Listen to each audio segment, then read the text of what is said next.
हे श्री नारायण, हम परम सौभाग्यशाली हैं। हमारे पुत्र के रूप में आप स्वयं पधारे हैं। यदि मैं कारागार से बाहर होता तो ब्राह्मणों को 10 सहस्त्र गायों का दान करता, किंतु प्रभु मैं बंधन में हूं।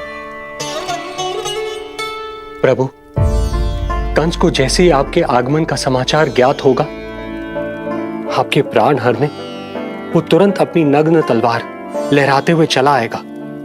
हे दीनदयाल, आप तो भक्तों के भय का नाश करने वाले हैं, परंतु प्रत्येक क्षण मेरा भय और भी बढ़ता जा रहा है। मेरे क्रूर भाई ने निरंतर मेरी ममता की हत्या की है। तो अब और नहीं प्रभु, आप कोई ऐसी लीला दिखाई ताकि उस पापी को आपके जन्म के विषय में पता ही ना चल पाए। आपके इस अलौकिक चतुर्भुज रूप का समाचार उनके क्रोध की ज्वाला को और भड़का देगा और वो आपका वध करने के लिए सेना सहित यहां आ जाएंगे। इसीलिए हे जगदीश, आप सामान्य बालक के रूप में प्रकट हो जाइए ताकि मैं आपको छुपाने की चेष्टा कर सकूं, या मैं कंस को यह विश्वास दिलाने का प्रयास कर सकूं कि उन्हें आपसे कोई संकट नहीं। दया कीजिए भगवान।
माँ, पिताजी, पिछले जन्म में 12 सहस्त्र वर्षों तक आपने कठिन तपस्या की थी।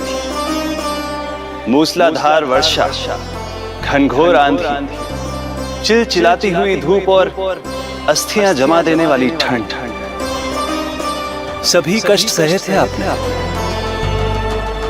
केवल इसलिए कि आप मुझे पुत्र रूप में प्राप्त कर सके। और आज जब मैं आपके सामने हूं तो आप कंस के भय से व्याकुल हैं और पुत्र के रूप में एक सामान्य बालक चाहते हैं। मेरे माता पिता होने के नाते आपकी इच्छा का पालन करना मेरा कर्तव्य है। मैं एक सामान्य बालक का रूप धारण करूंगा। आपको मेरे लिए चिंतित होने की और कंस से भयभीत होने की आवश्यकता नहीं। मेरा जन्म पृथ्वी पर धर्म को पुनः स्थापित करने के लिए ही हुआ है, किंतु अभी समय कम है। यशोदा रानी की चेतना जा रही है, ये इनके प्राणों के लिए शुभ संकेत नहीं है। यशोदा, आंखें खुली रखो। यशोदा, यशोदा, आंखें खुली रखो।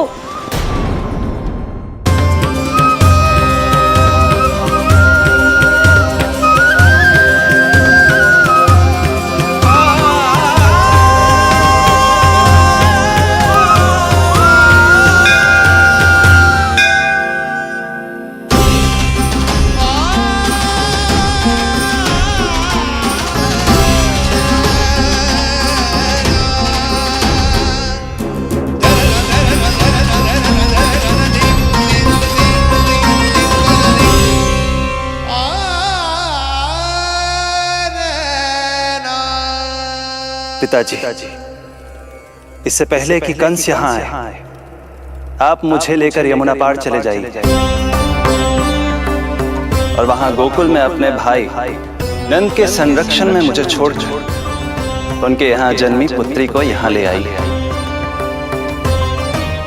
उसके प्राणों की चिंता मत कीजिए मां, जो हो रहा है मेरी ही लीला है। अब जाइए पिताजी, शीघ्रता कीजिए।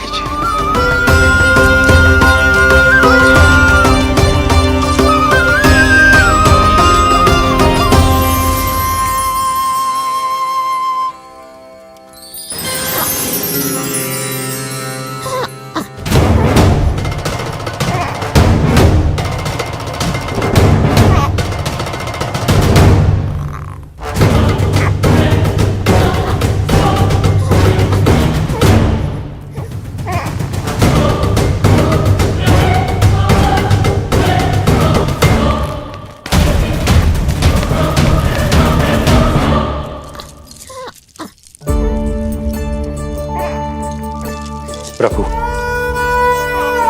प्रभु क्या करना है ये तो आपने बता दिया, किंतु कैसे करना है ये नहीं बताया।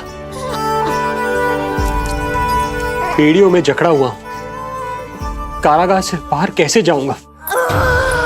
यशोदा, बस थोड़ी देर और धैर्य रखो। अब और प्रतीक्षा ना हो पाएगी मुझसे, अब और प्रतीक्षा ना हो पाएगी। अब और अधिक प्रतीक्षा आपको करनी भी नहीं पड़ेगी मैया।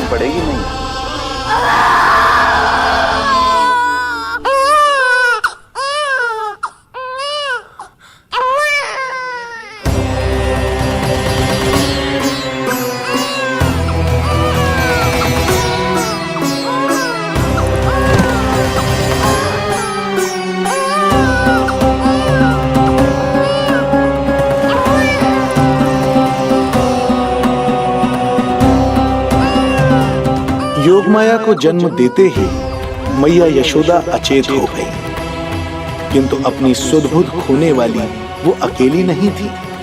इससे पहले कि कोई नन्ही योगमाया को दृष्टि भर कर देख पाता, संपूर्ण गोकुल उनकी किलकारियों के प्रभाव से गहरी निद्रा में सो गया। योगमाया को जन्म दे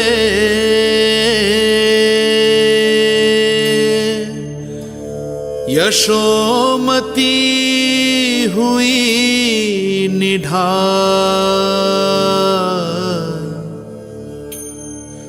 कोख जनी ना लख सकी, समय की ऐसी चाल,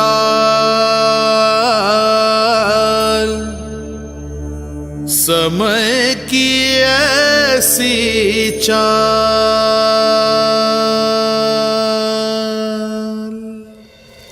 उधर मथुरा में वसुदेव अचरज में थे कि नन्हे प्रभु को बंदी गृह से बाहर कैसे निकाला जाए। अब केवल श्री विष्णु की माया ही इनकी सहायता कर सकती थी। प्रभु की आज्ञा का पालन कैसे संभव होगा? संपूर्ण कारागार पहरेदारों से भरा पड़ा है।